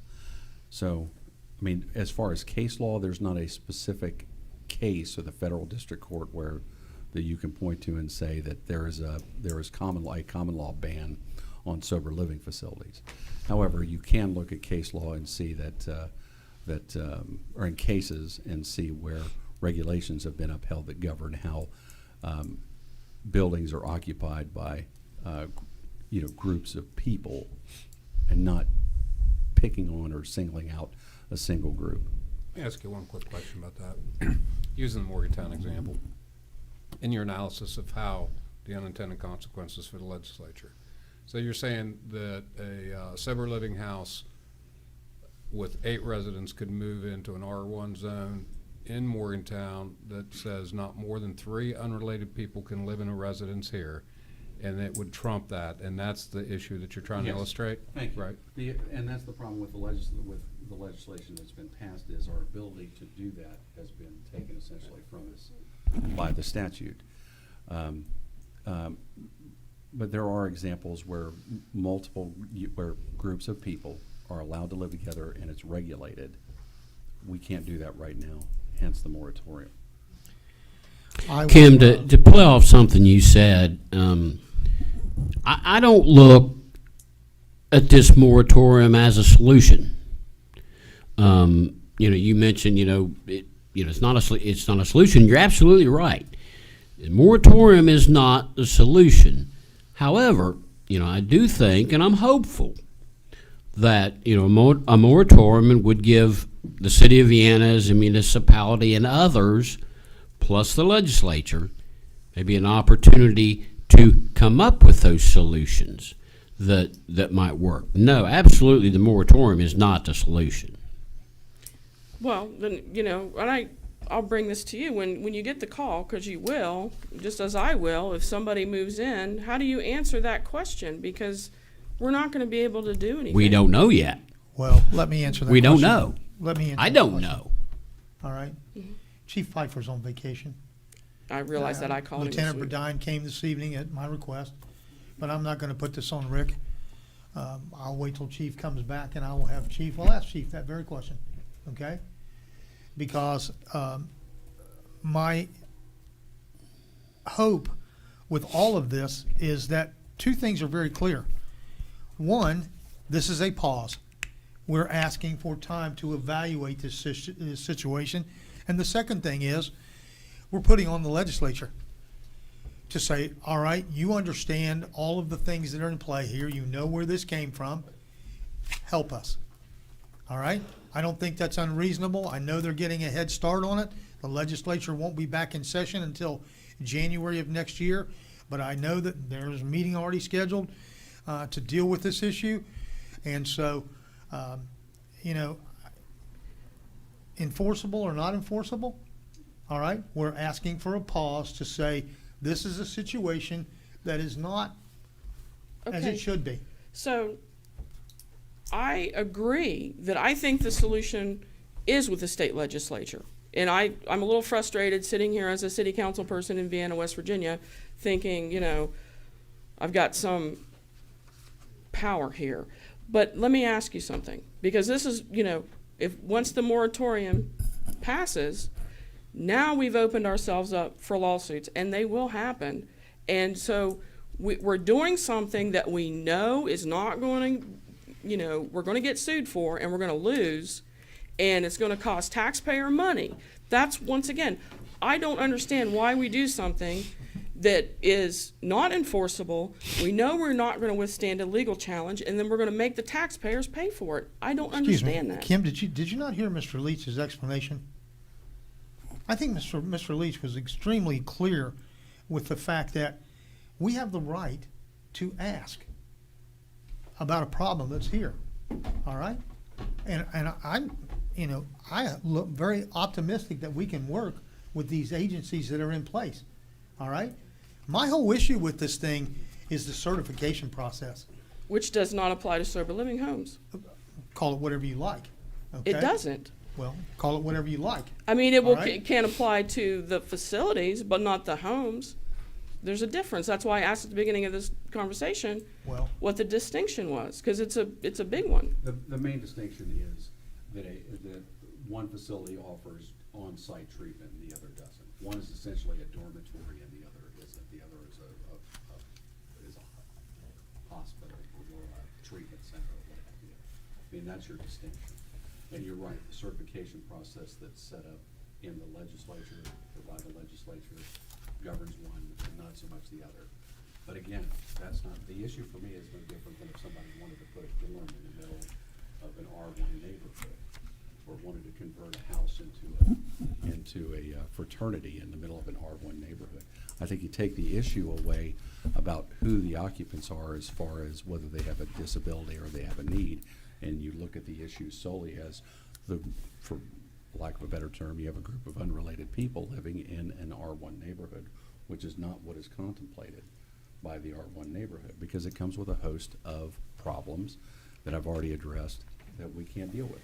As far as how do you stop them and how do you enforce it, that's up to filing injunctions, dealing with code enforcement with citations. It's the same issue that you have when you have an individual who comes into an R1 neighborhood and essentially puts door locks on the bedrooms and says everybody that lives there is a family when they're all paying rent, you know, to that person. We had that down We on. do. We have that same issue. We had that down on 11th Street. That's a little bit different.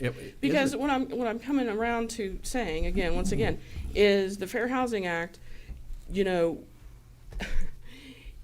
it is not going to allow you, it doesn't allow you to zone in the sense of R1, R2, R3 and those conditions as it applies to sober living homes. I mean, it just doesn't. But as long as you can zone and regulate an area as long as you don't base that regulation on something that's a protected class, race, disability, and so forth. So this is a protected class then. But just because you're in a protected class doesn't mean that you get to have more rights than a person who isn't. So what you have is a structure where a group of people are living together in a neighborhood that is not zoned for it, that have the ability to live together, but the only reason that they have that ability is because they're taken out of our zoning regulations that regulates every other person in the neighborhood. It doesn't matter for my purposes, it doesn't matter what character the occupants are of the house. You have 8 people that are whatever, but you just can't have 8 people that are you can't have 8 people living in a house that aren't related, that are essentially tenants to a landlord, because you've converted a house into an apartment building in a neighborhood that's not zoned for it. So as long as you don't make your distinction based on the fact that they require a mobility device to move, you can regulate that. Well, that's not my understanding. When, once again, I see all these Oxford houses have been around for a long time, and they're in every municipality, it seems like, in West Virginia, and nobody's come up with a solution for it. Huntington has done different things as far as how they do their inspections that was as a result of Oxford. Right, and what Huntington decided to do was to make sure they required every landlord to get a permit, which has to be renewed yearly, which then gives them the right, the city, the municipality, the right to inspect, so on and so forth. And, I mean, no, we wouldn't suggest that here. I think you're misunderstanding. I'm not saying, I'm not saying that you can't regulate them. You have to regulate everybody the same way. Exactly. I mean, that's it. You can't just pick a group because you may or may not agree with how they live. All right, so let's move on. May I speak for just a second? So I wanted to say. Excuse me. Yeah. Oh, yeah, sorry. Last. Let's move on. Is there anyone else that would like to say something? I would. Thank you. Thank you, Mr. Mayor. I've had a lot of time just to sit down and actually script out my thoughts, and I just want to express that I don't want recovery to fail. Okay, I don't want recovery to fail. Mike mentioned that we've had it in our family and have been affected by it personally, and we are compassionate people, and we want recovery to succeed. I believe that we are not a unique community on a county level, on a city level, on a state level, but I believe that for the most part, a lot of times the recovery structure is unstable and unsustainable because we're trying to put out a fire that happened, right? We all got hit with this epidemic that hit our state, and everybody mobilized, and they should have, right? But we need to go in the same direction, and I think the right thing and the wrong way won't work, and we need to build a great foundation for it. So, if we've got, 28-bed facilities, and, so every 28 days, folks are rotating out of it, but we only have X number of beds and places in recovery homes and that kind of thing, there's going to be an overflow, and you're going to have to send people somewhere. And so those kinds of things, the powers that be that aren't here, because that's above our pay grade, they have got to figure out how to make this recovery effort sustainable and successful. That is my challenge for them. That is something that we are having to deal with on a personal level, because we are charged with protecting our citizens and making the best decision we can possibly make for everyone. I'm going to vote yes on the first reading. I'm looking forward to Chief Pfeiffer's answer on enforcement. I see what you're saying, Kim, and it's a hot mess. I think we can all agree it's a hot mess. And but so I hope that this conversation will continue to be civil and responsive. We need feedback on how we can make things better here in the city. I think everybody has been well spoken this evening and has expressed themselves in a respectful way, and I hope that can continue. So we absolutely want to hear from you. Tell us where you're coming from, what you think the solution is. How can we make this better? There may be some things that we as Vienna City Council can't do because it's not our place. But we will absolutely advocate because we can talk to the legislators and everybody else who can do that stuff. So let's keep the conversation going. And we've got a couple weeks to hash some more stuff out, and look forward to talking about it next time. All right. All right, then I'll call for the question. All those in favor on first reading of an ordinance imposing a moratorium upon new substance abuse rehabilitation group residential facilities, please signify by raising your right hand. All those opposed? Motion carries 5-1. It will be back on our agenda for the meeting in August. Okay. The next item on our agenda is the update on the Johns Manville production side. Before we do that, though, I'm concerned that some of you all may leave, and I have a couple answers that I would like to give just because of the questions that were raised, all right? A question was asked about the property that the City of Vienna owns on 12th Street. The City of Vienna is in a lease purchase agreement with the ACE Foundation. It was originally a spinoff of Ohio Valley University. It is the facility where they are doing the aquaculture project. And so we technically own it because the lease purchase has not been paid off, but it is the property of the ACE Foundation. Okay? The reason why that you have not seen anything done with the kayak launch at Spencer's Landing is because the federal government has not issued the check yet. And until we get our $350,000, we are not going to start to build that facility.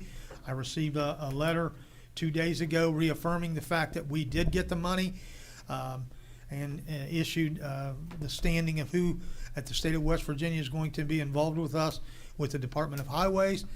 And so at this point, it's like everything else. They will send us the money whenever they get ready. The comprehensive plan that Mr. Mancuso mentioned, we've operated underneath that same comprehensive plan for 10 years. We actually started on the revision of that comprehensive plan almost 2 years ago. We are working with West Virginia University in conjunction with Wood County.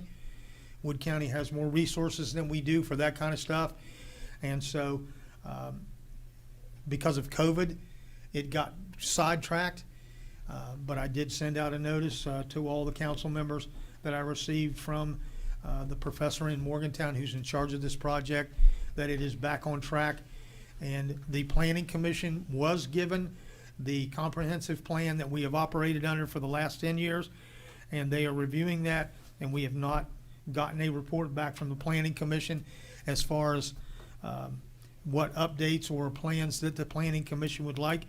But Mr. Mancuso, I would strongly encourage you that if this is something that interests you, please take part, all right? It's not the most exciting thing in the world, but I can tell you from the one that we operated on for 10 years, we completed almost every project in that thing. I'm very proud of that. You can check them off. Go right down the list of the things that we got done.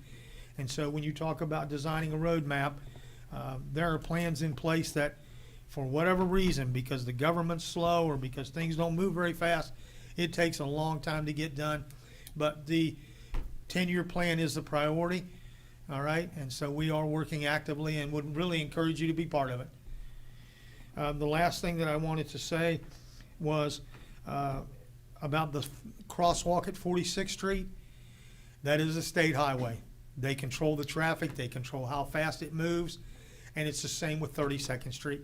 Grand Central Avenue is a state highway, all right? It's very difficult when you put those things in because then you have to have traffic control devices. We've had lots of issues in the past over the intersections at Walmart.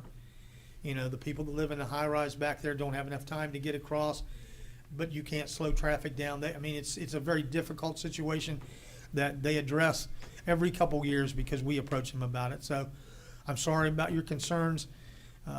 It's just a state issue, all right? So having said that, let's continue with our agenda then this evening. Item number 3 is an update on the Johns Manville production side. Mr. Leach, I'll turn that over to you. All right, so we've talked recently about we're in the final stages of the remediation project at Johns Manville.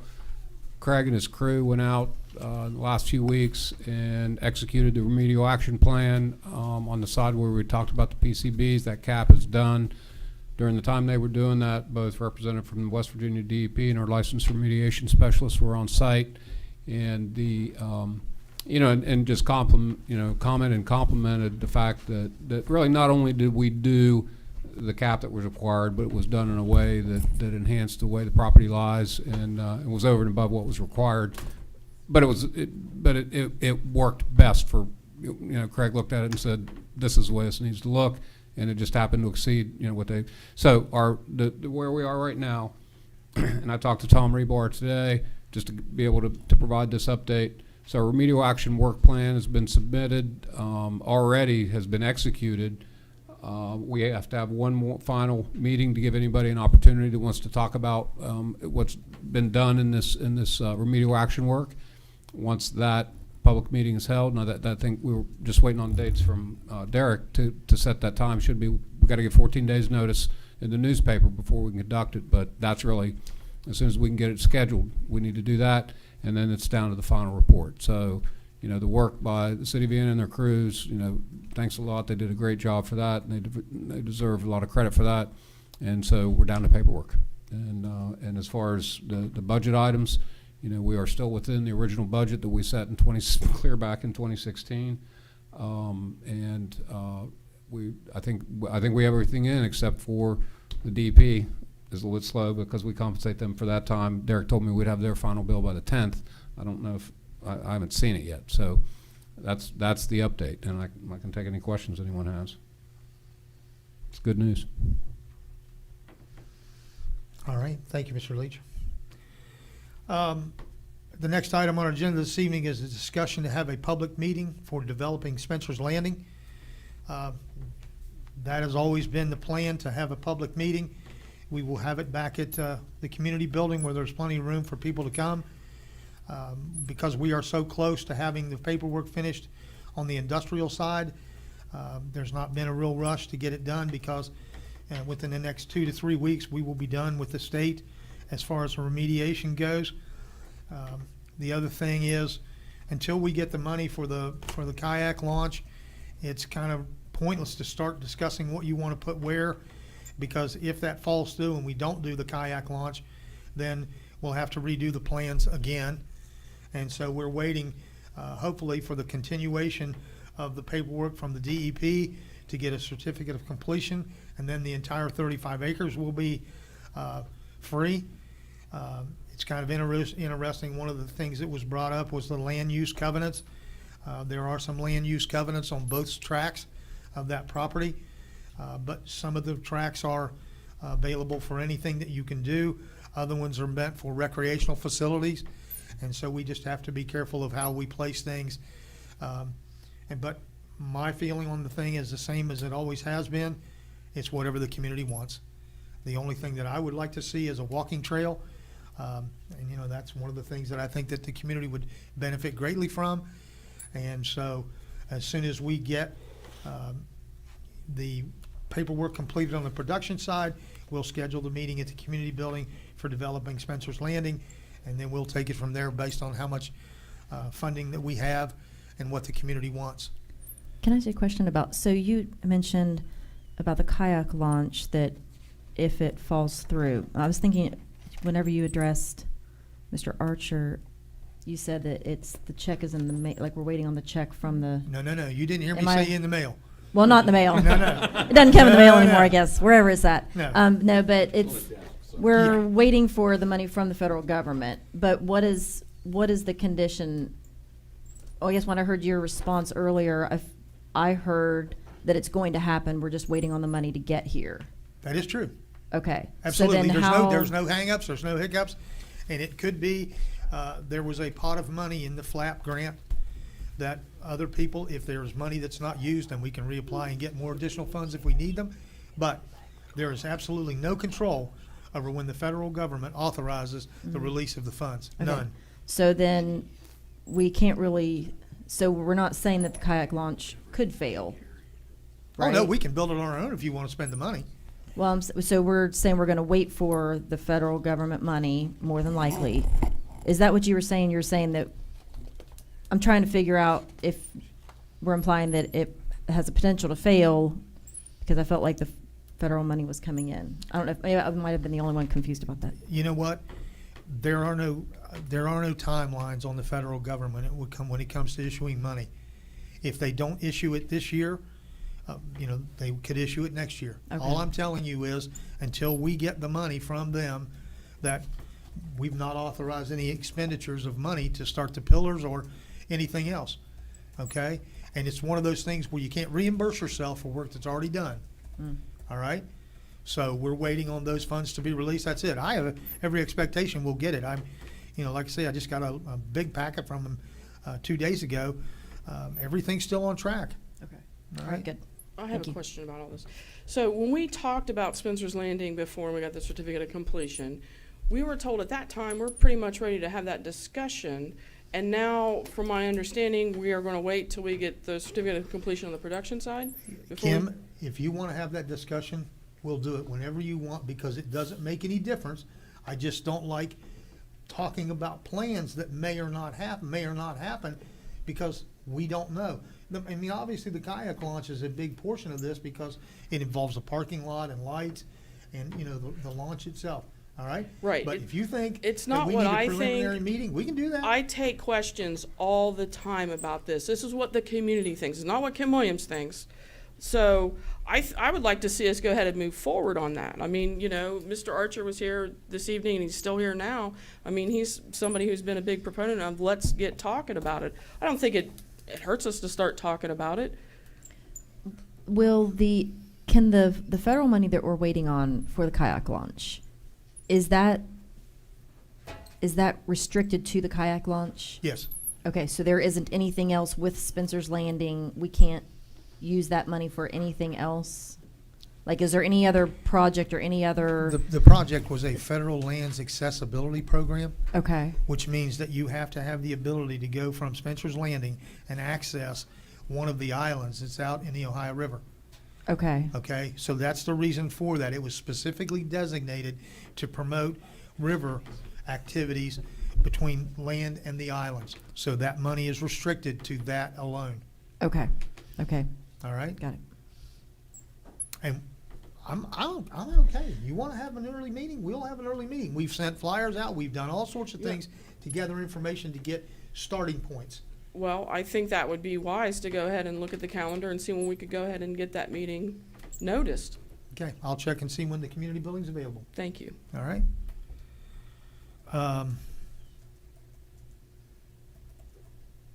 Any other questions on Spencer's Landing?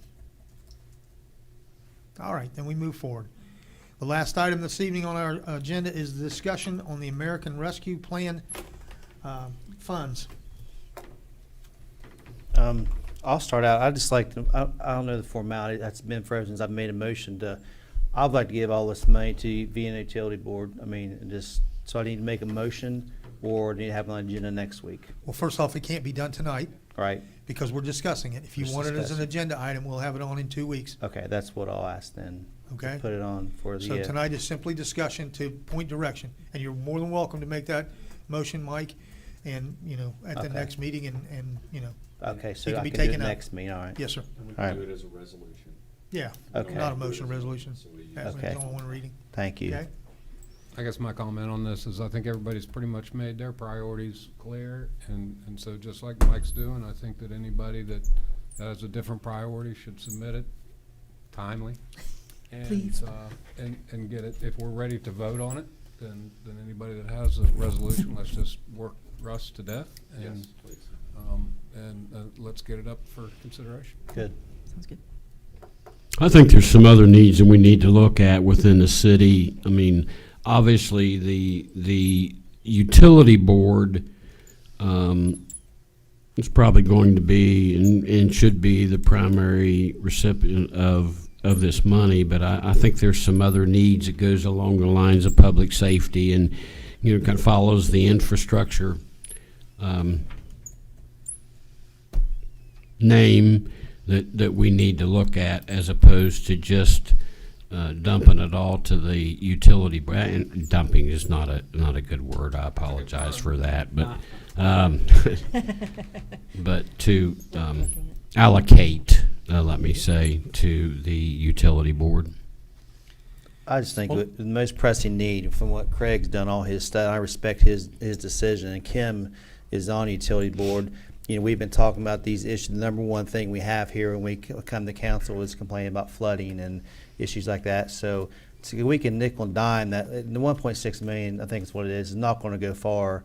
But we nickel and dime that stuff, it's going to be down and down and down. Then Craig's going to have these projects that he has prioritized. I mean, that's why I want to go for, so we can knock that out, knock a project out. So that's, because that's the number one complaint with our citizens, I think, is just the flooding and the whatever. So Craig's got an idea, he's got plans, he's got drawings, the VUB is on top of it. So let them prioritize what they need, come back to us, and I just think it'd be a good, it's money we weren't expecting, so let's go with it. So, yes, to your point, so the ARP money, that's 2.6. By the time this time next year, we'll have all of it, right? So we can get started on something. But let's not forget, we still have that 1.59 million in the CARES Act money. There are so many things that need to be addressed. To Roger's point, yes, there are safety things that need to be addressed, and we can address those things. It's just about deciding which bucket we want to pull that money out of, because it's like breaking a shell on an egg. Once it's broken, you can't put it back together. So if we don't use the ARP money for things at the VUB, we will have to then raise water and sewer fees to get those projects done. And I know, we have the VUB meeting tomorrow, and Mr. Metz will probably have an update on that 12th Street sewer project, and I think that that's going to increase substantially. So, and the VUB will take a look at that. So that even hardens me further in saying that ARP money needs to go to the VUB so that we can, stave off for a little while a water sewer increase, and we can also save ourselves the borrowing costs, which are very important. So I'd like to add one item to that. In our previous discussions, I referred to the 17th Street Bridge as needing replaced. I received the report from the Department of Highways for their bridge inspection division, and all of the bridges in Vienna do not have any load restrictions on them, which means they're safe to travel on. However, the 27th Street Bridge is now the priority bridge as opposed to the 17th Street Bridge. So if you're out, please take a drive over the 27th Street Bridge so that you can get a look at what it would take to replace that bridge. All right? So, because it is now moved ahead in the rankings as far as the state's opinion of priorities. All right? 27th, not 17th. And this is a silly question, but I need to ask anyway. So as far as, like 11 20th Street, we don't have a bridge.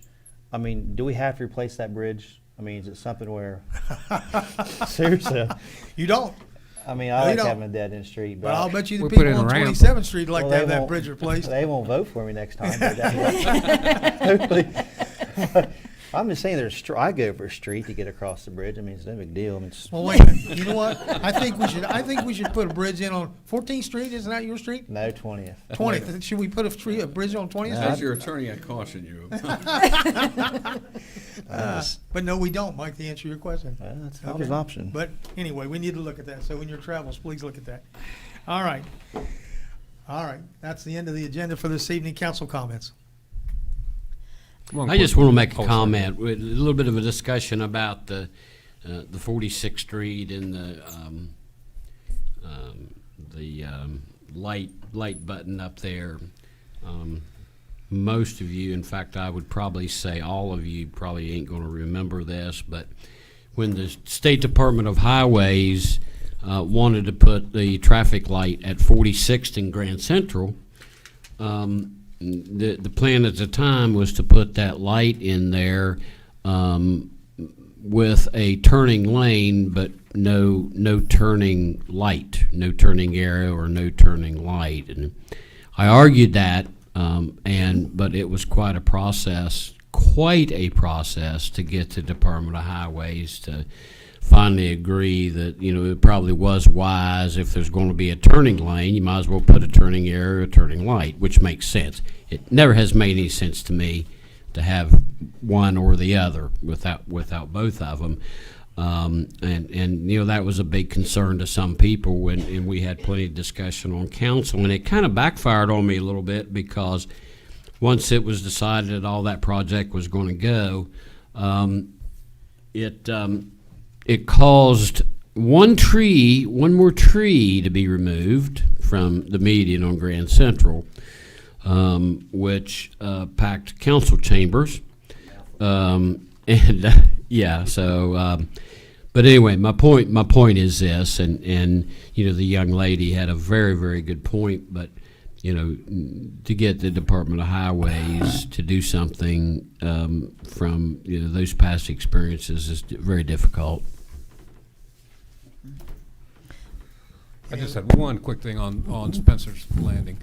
You know, I mean, like, Carl, we've had several renderings. Tim put some ideas, drew it all out in a nice format. We talk about the flap grant. We talk about go ahead and get planning. You know, but this has been a theme of mine ever since I've been on council. You don't know what to develop until you know what people are going to use, and you don't know where to invest until you know whether, you know, our citizens are going to serve by it. That flap grant, putting that kayak launch in, is a great start. My pun was a toe in the water, right, when we first started talking about it. I think it's a fantastic idea. The walking trail to give people access. But then, you know, Tim talks about that Vienna is the only one that doesn't have a boat ramp, okay? And I understand that. You know, but I think a part of the plan is that, you know, to incrementally see if we could, and I think the federal money, it's flowing, hopefully will come sooner rather than later. And so I don't think, it's not realistic that's going to happen this summer, but you get that launch in and you start thinking about some of these other ideas, but then you also measure the use. And you say, what kind of response are we getting? You know, are people flocking to the river in Vienna? You know, and then what's next? But the walking trail, right, it's a no-brainer, I think, because that's something that can be adapted to any design that we do. So while I think we can plan and talk about it, I think that, especially with competing priorities, you know, we want to take, I don't agree with everything going to VUB, because I think that, you know, water and sewer is something that we all use and pay for, and I probably pay as much water and sewer as anybody in this town because I water my river with it. But the, you know, and so there are people that certainly could say, look, you know, yeah, my water bill's $78 a month, water and sewer, and that's fine. But there are other services that I like to see, and although I do take to Kim's point, you know, what bucket are you going to take it out of? And there's some logic to what she's saying there. So I guess I got sideways in that. But on Spencer's Landing, I think that taking a measured approach and spending a little bit of time saying what are people going to use, respond to, and then continuing to progress. And Mr. Mancuso is an architect. You know, I mean, there's been a lot of good ideas already submitted about what that could look like in the end. And I would just echo what the mayor said. You know, it's fantastic, you know, that some of our young people here, my family, and jump in. You know, I'd love to hear what your ideas are. Everybody would. You too, Morgan. I've had enough of his ideas. All right. I want to thank Craig Metz for a tour yesterday. It was yesterday, right? 2 days. I can't. It's been a long week. It's been a long week. I didn't get to finish it though, so I'm going to get my part 2 tour shortly. But I really enjoyed learning more about the way our city works with the sewer and the water lines and how things are connected and where things go, and it really helped me visualize the way things work. So I really appreciate that, Craig. Thanks for your time. All right. Long meeting tonight. Very good. Thank you for coming this evening. For everyone that wanted to share their thoughts with us, we really do appreciate it, and hopefully it won't be the last time you come. So with that, meeting